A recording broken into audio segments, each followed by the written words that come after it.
Todd, thank you so much for being here with us today. Let's start by making a brief introduction. I mean, you have a very vast working experience. So I'll let you do the introduction. Cool. Yeah, great to be here with you. I'll try to make a long career a little bit short. I'll give you 4 chapters. So, chapter 1 was just me growing up, a huge gamer, and early days of gaming, literally Pong and Space Invaders in the arcade.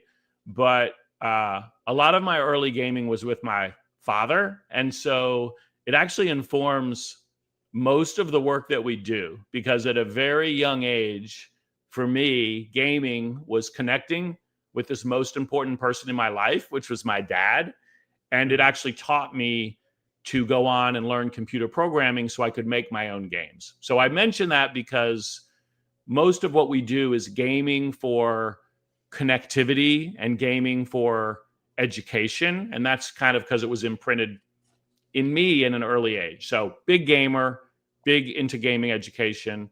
Second chapter was building tech products. I won't go into that, but I used a computer science degree, made a lot of great tech companies, learned a lot from startup founders, did that for 15 years. Then we used the money that we had made from those tech companies to start a video game company. And this was in the early 2000s. And I was fortunate to be part of starting the company Hi-Res Studios. We made some great games like Smite, which was had a very active collegiate esports scene for a while, and Paladins, and many other games. About 150 million people played a game from Hi-Res Studios, and did that for 15 years. That brings us to chapter 4, current day. Resurgens is the umbrella company, and underneath that we have Skillshot, which is live events. We have Ghost, this brand, Ghost Gaming, esports team, and a creator-focused and really community-based professional org. And then we're also developing original video games again, which we could talk about under something we call Ghost Launchpad. So that's what we do for our for-profit business. On the nonprofit side, I get to chair some amazing organizations like NASIF, that's K through 12 Scholastic Esports for education, and also the United States Esports Federation, which sends competitors to international competition to represent our country. So, and then I sleep in between and try to game every once in a while. That's me. Yeah, this leads me to ask you, how do you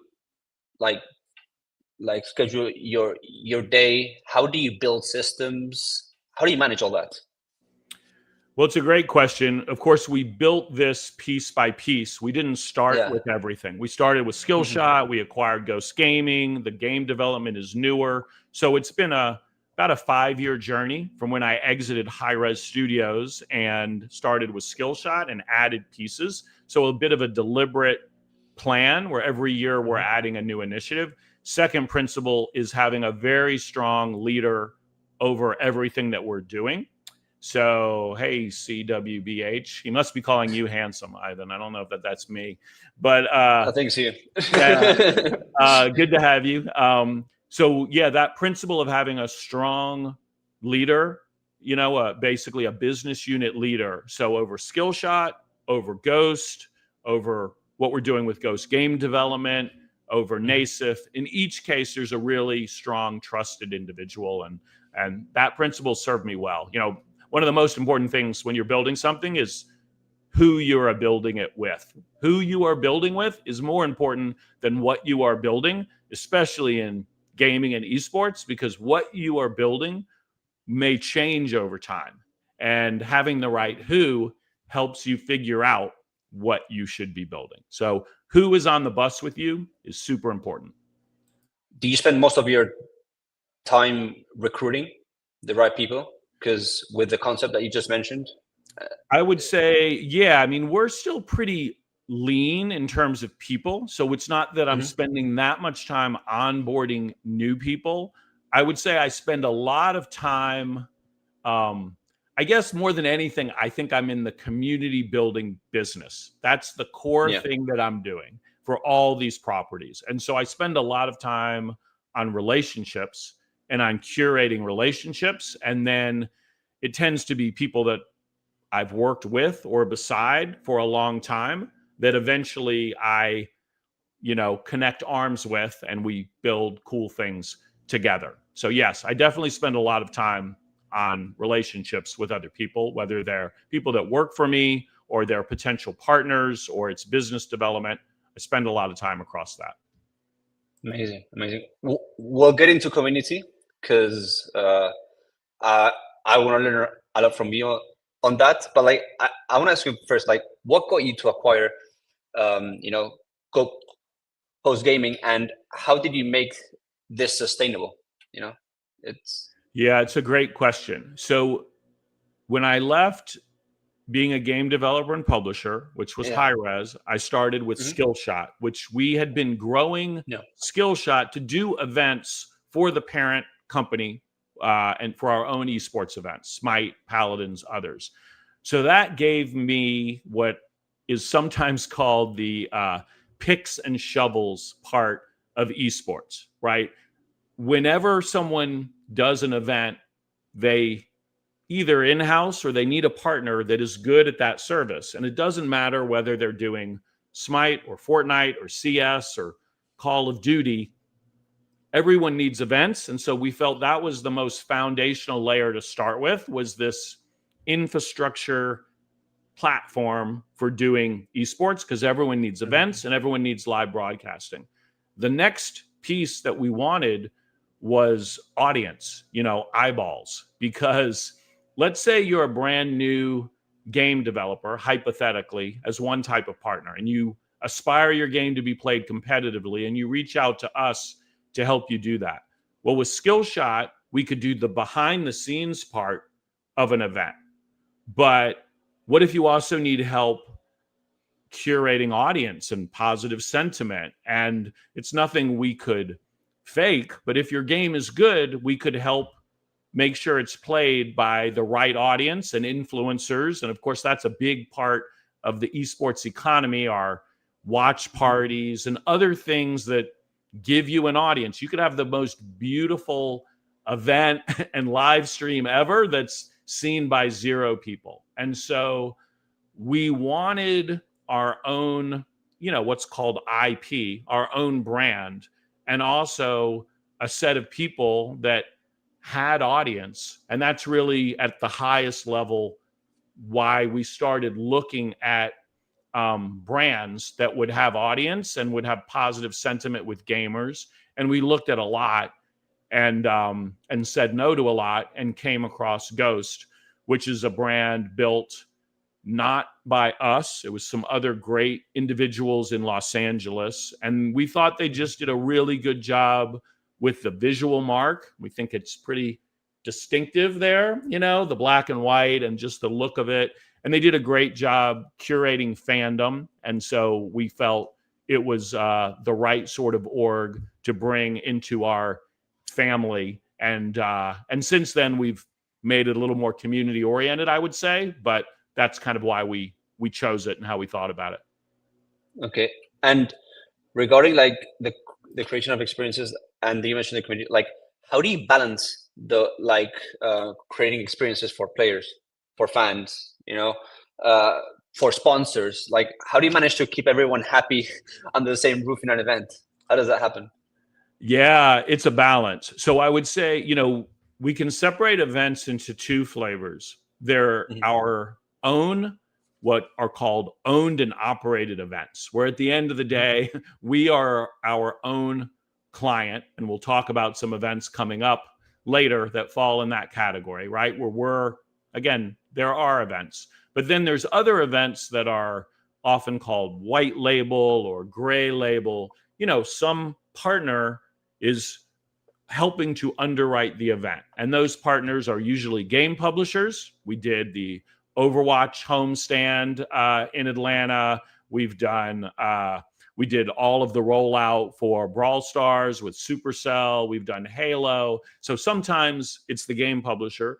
Sometimes it's a brand, a big brand that is paying the bills ultimately, right? Whether that's Mountain Dew or Coca-Cola or Intel or many great brands that we work with. So it starts with a very basic concept, which is something called a stakeholder map, where you're just going through and listing who are all the people that matter. And you have to make some hard calls because you can't really please everybody, right? The player experience is almost always going to be paramount. If it's a competitive event, you need to have an exceptional experience for the players or it's not going to go well.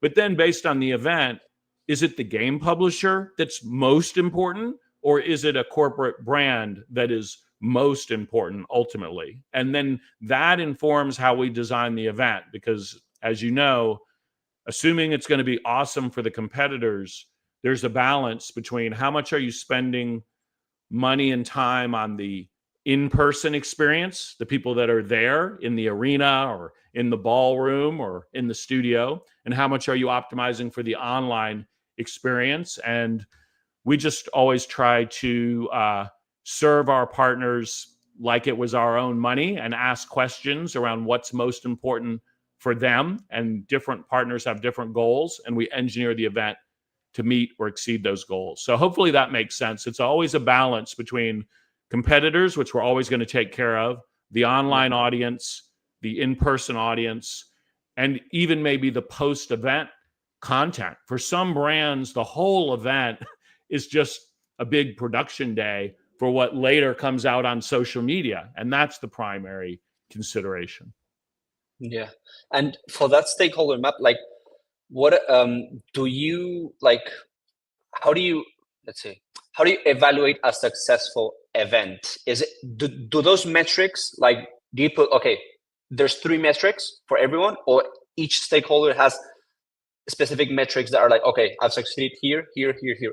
They tend to be different. I mean, if we were only doing, let's say, college events for our own collegiate property, okay, for that, there would probably be a set of metrics that would be mostly the same. But because we just do a wide variety of events, from a high school championship to a professional match to a one-off activation, it's more about just getting from the stakeholders what is important to them and measuring all of us against that versus going in with our own list. For some events, online viewership is going to be number one.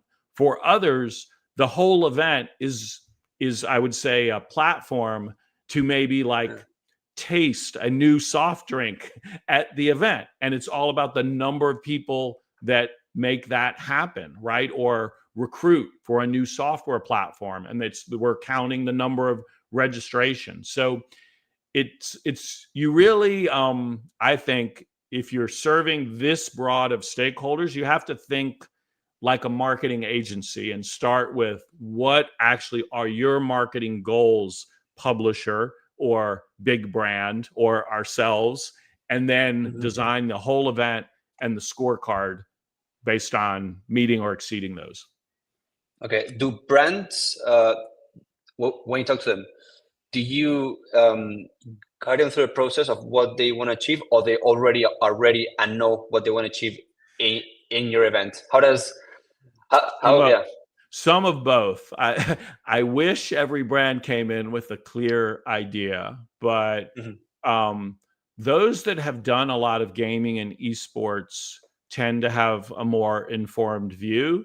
But if you haven't done it before, you may not know. And so there's often some discovery and a little bit of almost advising to clarify the goal. Sometimes we are working with a group that just got a top-down directive that, okay, we need to do something in esports. We need to do 3 events, and one of them is going to be in Atlanta. Oh, these guys are the guys. Talk with them and make it happen, right? So sometimes there's a process of coming up with that goal. And often if someone hasn't done an esports event, they don't even know all of the different ways we can bring value. This is why esports is super fun for all of us, and also a little challenging sometimes to get a new brand into it, because it's like we can do content, we can do player stuff. We can brand the desk. We can just do a logo rotation. We can say the instant replay is brought to you by, right? There's in some cases sometimes an overwhelming amount of inventory that a brand can be a part of. So we like to know their goals so we can guide them on what makes sense. Yeah, because also setting the right expectations sometimes, if I put it on my own personal, like sometimes families, are a bit like, and you need to guide them and set expectations. And when we are all on the same page and we start working, that's much better than start working and then like this miscommunication. And I've seen a lot of brands in events, like not like like they thought something else was going to happen. And I don't know whose fault it is, both sides, but like I just wanted to ask you this question so I could see your experience. Yeah, I mean, expectation setting is important, and a lot of the reason they're working with us is not just to do the production or because we have a venue. It's because we have a lot of experience working with different brands and different goals and different sorts of events. And so we found, usually brands are open and collaborative. As long as you know what their end goal is, you as an event operator might have an alternate way to reach that end goal that's more effective or cost efficient, or importantly is going to be better received by the community. A lot of times they don't. That's one of the biggest misconceptions is, people don't understand that our community thrives on authenticity, and something can be a little more raw, but if it's authentic, it lands better than something that's like overly polished but doesn't feel like it comes from the community. A lot of times this point hits home with talent, who's on camera, where some of the early esports activations, not necessarily with us, but what we saw in the space, would be bringing in really polished spokespeople and hosts and hostesses that are beautiful, like CWBH called me a handsome man. These would be handsome men and beautiful women, but even though they were so well spoken, they didn't really know anything about the game that they were talking about. And experience has told us all that doesn't work as well as someone who's not as polished but comes from the community. So that's just one example where hopefully a brand will listen to the partner that they're working with if they have experience and guide them to make the right choices that are going to make the brand look awesome, because the brand is lifting up the space and not feeling like they're imposing something that doesn't belong. Okay. I think it's time to get into community. You've mentioned community so many times, like it's okay. So let's put yourself as a college freshman with your current experience. Okay. How do I start creating a community? That's a great question. Okay. So I'm a college freshman. And I want to create community. So the way I see the world is competition is a form of content marketing, and content marketing is one part of community. So the way I view the world, community is the goal. And some people get there through content. It's not the only way. And some people generate content by doing competition. That's kind of how I see the world. Because at the end of the day, you as a college freshman, no matter what you do, assuming you're interested in doing this, if you want to build community, that's something you can take with you wherever you go. When you hang up your sticks and you're no longer playing competitive Counter-Strike and you want to sell coaching or you have a merch line, the community is this asset that you can take with you wherever your career goes, right? So it starts with thinking about it that way, that this is like an asset that will have value that I can take with me, even when my skills get a little washed as a competitive player. And then I think one of the easiest ways to do that is to put content out into the world like you're doing, Ivan, right? And that means reflecting on yourself and having some self-awareness, because every platform is different and every type of content is different. And you just have to think, like, am I the type of person who wants to be on camera and feels like I can speak, or do I want to communicate through pictures, maybe Instagram? Do I just want to give my hot takes? Okay, that's Twitter/X. Do I feel like I want to level up in the business world and network? Okay, that's LinkedIn, right? So people act like all social media and all content is the same, but really you need to think about, what are my community building goals? What kind of community do I want to build? And based on that, choose what platforms in social media I'm going to be active in and what type of content I want to put into the world. And that's kind of the high level recipe. And then coming up with a schedule for yourself that balances, let's say, your competitive requirements, your school requirements, with some content and community building requirement. And just setting up a personal Discord, being very tactical, is a great other step, because that's a place, assuming you and maybe a moderator are up for maintaining that, that's a very specific place where you can build community outside of the social media platforms, but those social media platforms help pull people to that community, which is Discord. Does that make sense? Yes, especially what you mentioned about making it sustainable, because like if you play the long run, that's when opportunities start to compound more. Like 100%. I've been doing this for years. Like honestly, like if I wouldn't be doing this for years, I probably wouldn't be having this conversation with you. It's a long game. It's a long game. And most people get unfortunately discouraged by the lack of results in the early days. And I think what every human needs to do is just come up with, here's the schedule I can commit to, and I'm going to do it for this duration of time.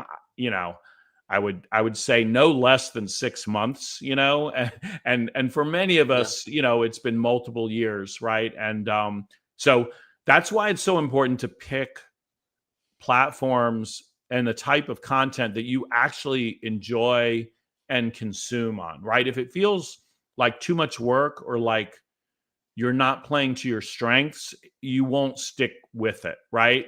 So I post very prolifically on LinkedIn because I also get a lot of value out of LinkedIn myself. Like, I enjoy being on the platform. A lot of it is cringe and sometimes it's bots, but on a whole, I get a lot out of it when I hop on. So for you, for any listener, maybe that's YouTube or TikTok or IG or X. They all have completely different styles of engagement. So picking something that you use and that you can commit to is pretty important. Okay. So there's no, as a college freshman, platform type of content that right now in this 2025 is more effective?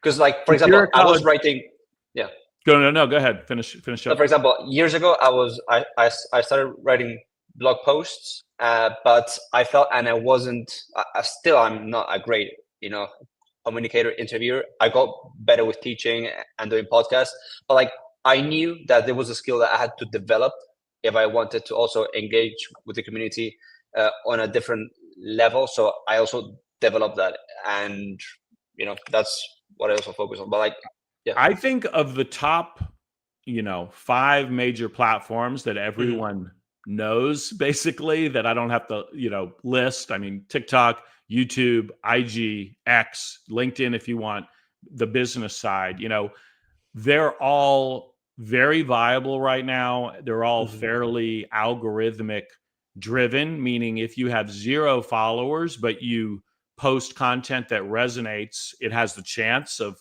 everyone wants to go viral. It has the chance that your piece of content is seen more than someone with 1 million followers, because that's how all of these platforms now work. So they're all viable. I think it's more about, like you said, Ivan, like what is the type of content that each platform is designed around, and how, for me, for you listener, as a individual, are you a good writer, or are you a good speaker, or do you aspire to do video editing, or do you aspire to do photography, right? Or do you aspire for the short hot take on current events? Like, every platform has its different strength. And so pick one that you want to improve on, and you can commit to posting around for 6 months.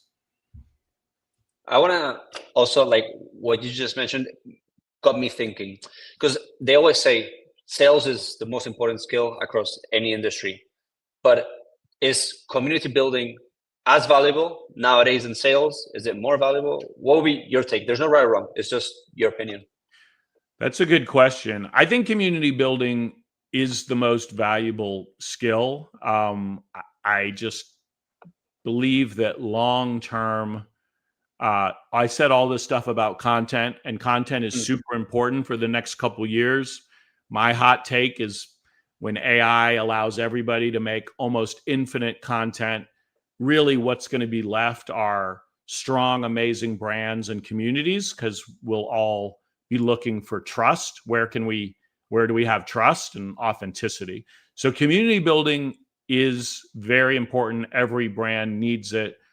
I would probably place it over sales, but it's hard to say that, because the other statement I would make is, like, if you can sell, like, for anyone listening, what the esports industry is struggling with right now more than anything else are people that can sell brand sponsorships. That's just the reality. When you step way back, there are enough competitors to make it work. There are enough event organizers, Skillshot or others. There are enough teams. What there's not is enough brand dollars to support the space.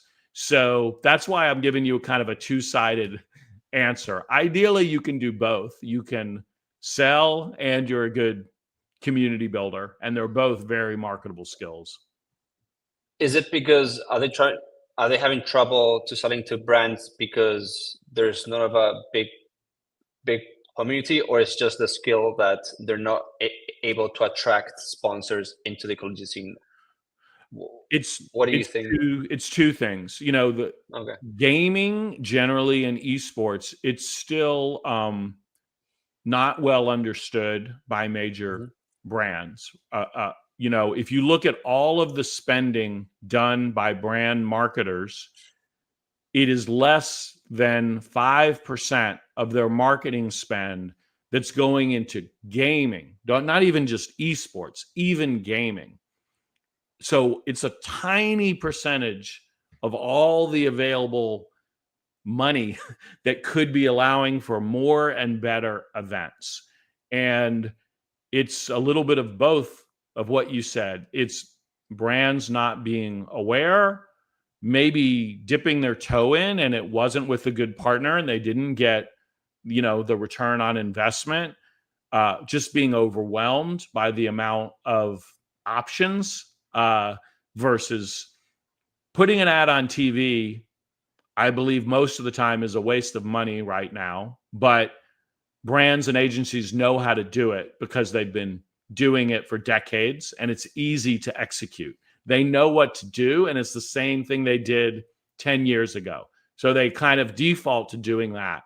So it takes a good, knowledgeable salesperson to do some consultative education while they're selling on why they should be involved with gaming or esports and how they should be involved. That's some of the evolution of the industry that we're seeing right now. And it's a great opportunity for anyone who wants to go into that sponsor sales role, because there's 95% of that marketing budget out there that hopefully you can bring to your college program or this professional team or an event organizer or a game publisher. Everyone's trying to level up in that area. So you develop students in events, in production. Do you develop esports directors or people in the collegiate scene to like sell or like to communicate with brands? I think that could be a very Yeah, you're exactly right. So we are working on it. I would say okay. we don't yet have as developed a curriculum as we do in other areas, right? So we have uh, a super well developed curriculum when it comes to doing live production or behind the scenes, right? So we've talked about Skillshot. We're an event company and we train people to learn how to do event management and live production. That's 18 hours of college credit. There's multiple universities that can that feed into that program. And not only might you work for Skillshot, you might work for a professional football team or your college broadcast or TV news or music. Anybody who wants to work in the live event industry, which is growing, unlike some other entertainment industries which are shrinking, we have curriculum that can do that. We also now are starting a bit of curriculum around developing video games specific to the Fortnite ecosystem, which we can just parking lot that. If we have time, we can talk about that. But that's another thing we're doing. So when it comes to sponsor sales, we're providing intern opportunities and working with local universities. And maybe in the future, we'll have a full curriculum, but it's much more on the job training right now where they're working side beside people, whether that's myself or JB, who's in Los Angeles, people that have effectively sold this sort of inventory, for 20 years, right? Across a lot of different types. Yeah. Let me go to the comment section. I mean, there's people like TWBH. The last thing is he's like smart stuff, guys. Little bit back to the earlier conversation. Doesn't community building come easily though? While you grow your content, it's easy to link your servers and stuff where you link up with fans. Got it. I mean, I would say, props to you, commenter, questioner, if you've been able to build community. I wouldn't say it's easy. I would say you're right. You're right in that, like, if your content is resonating with people and you've built up some following, let's say on YouTube or TikTok, the step of posting a Discord link, that part, it's easy. But then you're bringing people into Discord and you need to provide value there, right? At the end of the day, it's easy to say and hard to do. You build community by providing value to the community and giving your community members different roles where they can be an active participant in building the community, right? So easy to say, but not necessarily easy to do. Anyone who's managed a community, as it grows, you get trolls, you get haters, you get people that want to have conversations around politics, and though you just want to play video games, you need active moderation. So there's a lot to it. You're bringing gaming, to its credit, is like the most diverse group that is out there, but everyone comes with point of views and different priorities. So building and curating that community, again, easy to say, not so easy to do, but very important. Amazing.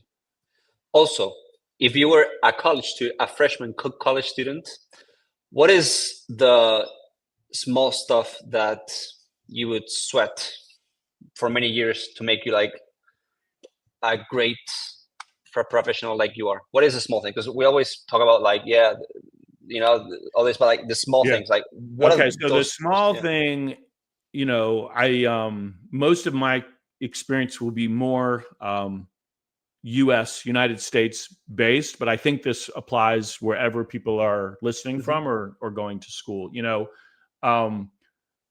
One small thing is showing up on time. A very basic thing. And another basic thing is communicating and over communicating, right? With your peers or with your boss or with your mentor. Both of these things, in my harsh observation, have kind of slid as habits in the last 10 years and even in the last 5 years. I think as a college student, maybe here in the US and overseas, COVID, a lot of people were affected by COVID and working remotely and not getting in the habit of just like showing up to class on time. Mm-hmm. And some people these days, they don't go to class, they do class from Zoom, they come in late. I won't call it laziness, but I will say it is a little bit of laziness, right? And so a very basic way to make a strong first impression is if the expectation is you are going to be at a place at 9 a.m., don't be there later than 9 a.m. Like, you can be early, but don't be late. Very basic. And if you can't be there at 9 a.m., send an email ahead of time or communicate proactively why you can't be there. This is a very basic skill that goes a huge, long way. Another very basic thing for communication is, Ivan, if I'm sending you an email, if I'm your, let's say, boss, even coworker, but especially boss, and I would like, okay, as we discussed, I'd like you to work on this spreadsheet and be great to have it back to me by Tuesday, end of day. The very basic step of sending communication back and saying, copy, I'm going to be able to hit that. Just acknowledging that, even that makes a boss go like, good. Like, one thing I don't have to worry about today. Ivan has solved my problem. Now you've actually got to deliver it to me by that date or tell me if some problem. But most people don't do that. Like, I send the message, it kind of goes into the void. And now there's some back of my mind that's like, did he get that? Was that deadline reasonable? These are very basic kind of work habits that go a really long way. Yeah. That made me think about something that we implemented last week. I mean, my team is not as big as yours, so I don't know if you could apply it. But like, for example, I sent an email, okay, on how I would like the team members to communicate with me. If it's urgent, WhatsApp. If it can wait 2 days, schedule email. If not, on our weekly calls, we go over the topics. And I told the other team members to like, please send me an email with like how they would like to get communicated. Because like sometimes, especially I did it at the beginning, I was a bit like, on Discord, WhatsApp, like any idea and stuff that I had, I send it to them and they'll be like focused on their thing. And maybe they saw WhatsApp from me and they're like, and jump to the WhatsApp. And that would, damage the productivity. So like, do you do something similar to that or? Well, so yeah, I mean, you're bringing up kind of the concept of management systems, in an organization, which is important. And the management systems that tend to work for a team of 5 versus 50 versus 500, 5,000, 50,000, you have to keep scaling and coming up with new systems, right? When we were a game developer of 4 people and then 40 people and then 400 people, we didn't get much bigger than that. We got to about 500 every time the systems changed. So that's very important. And we could probably do a whole episode on that too, but it tends to be like weekly check-ins, and then, and like you said, some systems for like really ASAP things, but just taking it back to what's actionable for a college freshman, regardless of what company you work with, because they're all going to have different management systems, and some are going to be really organized and some are going to be more chaotic. What you can take control over is over communicating, and over communication is never a bad idea. If you're communicating too much, I guarantee your boss will tell you that nicely, but they're going to appreciate that. And I've never heard a boss say, I'm getting too many status updates. Like, it just doesn't happen. They're dealing with a lot of things, and you proactively helping them stay up to speed is almost always appreciated. And you're going to stand out candidly from all your peers that are not doing that, where they're just wondering what the status is. Okay. And as a college freshman, what would I get from going to the Esports Summit in Atlanta? Oh, like what is what I would get from it? Man, you'll get a lot. I mean, the high level answer is you're going to get great content through panels.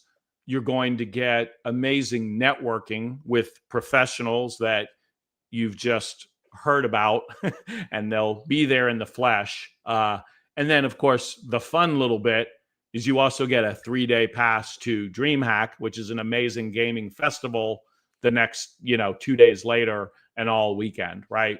So the reason we put Esports Summit always next to an awesome consumer event is so that when people travel to the event, they get a 2-for-1. They get the business side and the professional workplace networking side, and then they stay an extra couple days and get to just go to a hype festival, right? There's a collegiate esports invitational at DreamHack this year. There's going to be, I can't even say all the events because they haven't announced them, but there's just going to be a stacked lineup of esports events. You can go to the DreamHack Atlanta website and see what competitive events are going to be held there, because there's already a pretty loaded set and more to be announced in the next few weeks. And then at Summit, leaders in collegiate esports will be there, great names that people know, Joey at Syracuse and Doc Haskell at Boise State, Sari from Full Sail, Jacob from the NECC league. Quite a few leaders will be coming together and talking about college esports, but also middle school esports, high school esports, professional esports, people such as myself that have started game development companies, and even 2 sessions that we haven't announced yet with some rock stars, all about brands marketing through gaming. So what we were talking about earlier, right? What are some brands that are spending time and dollars in gaming, and why are they doing that, and how are they doing that? So it's going to be a pretty packed event. Okay. Last question for me. That just came from what you mentioned. If I was a college freshman, what would you do prior, in the event, and post the event if you want to get those internship or jobs in production events, or connect with key leaders that can open doors? What is the 3 parts? So prior to the event, you should make sure that you attend. There's 3 ways you could attend. You could say, I'm fortunate enough to have enough money to buy the professional ticket. It's normal, but it's a hefty price for a college student because it's set up for a professional, right? It's $200, includes a bunch of stuff, food and drink and networking and DreamHack. Hit me over LinkedIn. I'll give you a special code. We'll get $50 off. So it'll be $150. It's still steep for a college student. So there's 2 other ways you can attend. You can say, we're going to introduce a learner's ticket that's basically $15.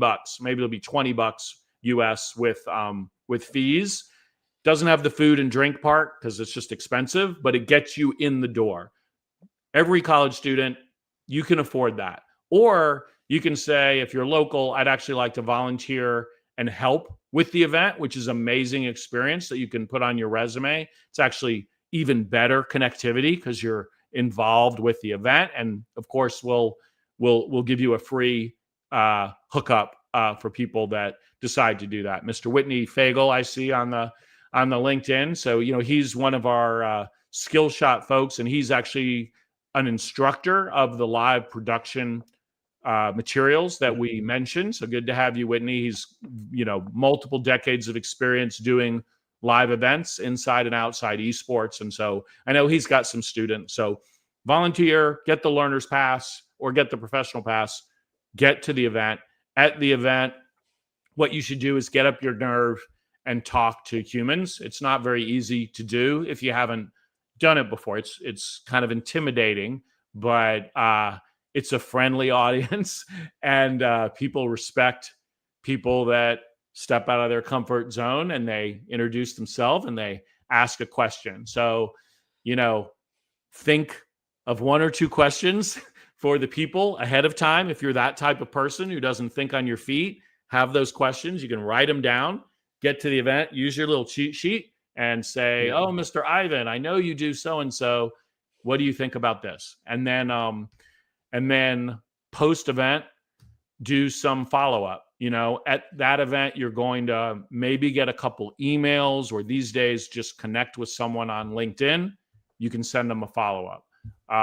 One other item too, you should have a LinkedIn profile before you go to the event, because it's another way to market yourself, and it costs $0. A lot of these things cost $0, a little bit of time and know-how. And go to the hotel lobbies after the event. Yeah, that's a good one. Yeah, I would say that is a cheat code for most events. For this one, it'll be good too. It'll be maybe not as powerful as E3 or Gamescom, but that is another really good cheat code. In fact, for a lot of events, if you can't volunteer, you don't even have to go to the event. You just go to the hotel lobby and you can bump into people, which works pretty well. Yeah. And what's the difference between the professional I learner pass? Because as a college student, okay, $200 can be a lot, but you can really adjust for the next 2 months if it's really going to be worth it for your long-term future. So, honestly, it's really just food and drink. I mean, it's just that we give included in the professional pass some combination of on-site food and coupons to restaurants so they can eat well like professional grown-ups in industry, because people like to connect over a meal. The learner's pass, you're going to get access to everything. It's just you're going to be on your own for food, which means you're going to be getting a piece of pizza or eating college food that you do anyway, which is perfectly fine. So it's really just that. It's just not inclusion of the food and drink side of it. Amazing. Okay. But there's places nearby, to hook yourself up at lower budgets. So college budgets. Before we wrap up, is there something that I didn't mention that you would like to mention? You hit a lot.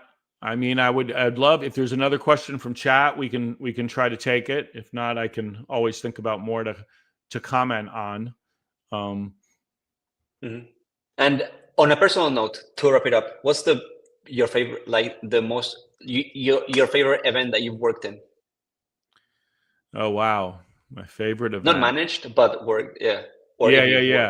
Well, so I'm not going to say it's my favorite, but because, I got to give a shout out since you're in Spain, right? Like back in the day, there used to be an awesome DreamHack Valencia, and we did have an event where we had a Smite stage and a Paladin stage in Valencia.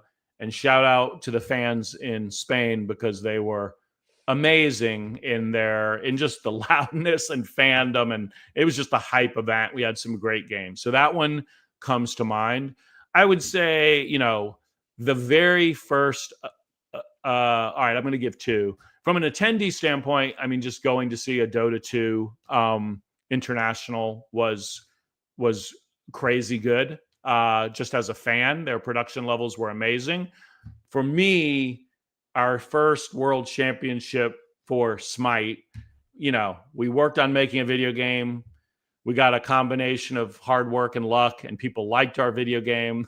We started doing tournaments, super modest, $100 prize over the weekend.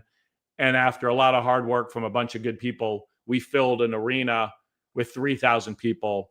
So that first world championship was probably my favorite one, because it was bringing the community together, and because everyone that worked on the game got to see their years of work enjoyed by other people. And thank you, Laurie, for your very kind comment there. I appreciate it. And you are also the real one. Also, thanks for she does some amazing work in the community, in the scholastic community, gaming for good, gaming for learning, gaming for academic positive student outcomes. So thank you. Amazing.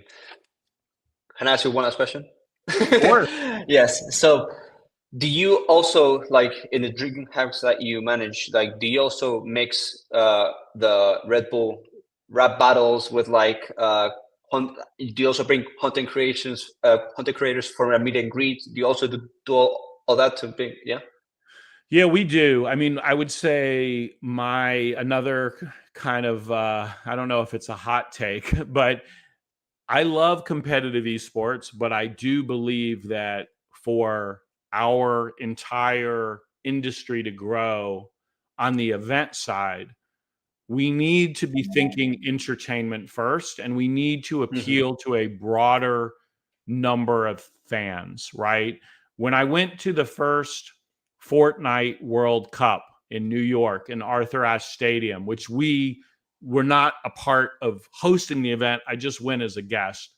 And it was amazing because I saw young kids dragging their parents, and I saw parents dragging their young kids. It was family friendly. It was activated. There was real life Fortnite props and obstacle courses inside a spectacle. And that event, and you know, there are people in the space that are working on different properties that are no less competitive, but they're entertainment first. And that means bringing in content creators. That means bringing in other crossing cultures with hip hop and EDM and, everybody games, right? And making gaming more accessible, everybody wins. And it, again, allows brands to participate. So yes, directionally, I think that's healthy for the industry. And it also allows us to get other points of view on what makes a great event. I think we've been doing the competitive thing well, but it's gotten a little stale, and we need to open it up and make it appealing to an even broader group without losing the core that makes it a competitive event. Amazing, Todd.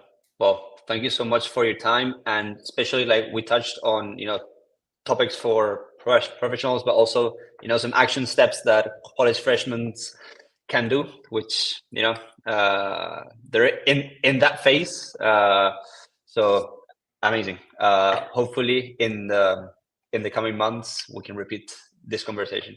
Yeah, it was great. I appreciate it. Love having a chance to talk about this. Yes, for your college students out there, make a LinkedIn profile because it does help. If you want to connect with me, shoot me a request. I post about this stuff almost once a day, if not more. So happy to keep the connection going. And thanks, Ivan, for you're talking with a bunch of good people doing good things in the collegiate space. So keep on.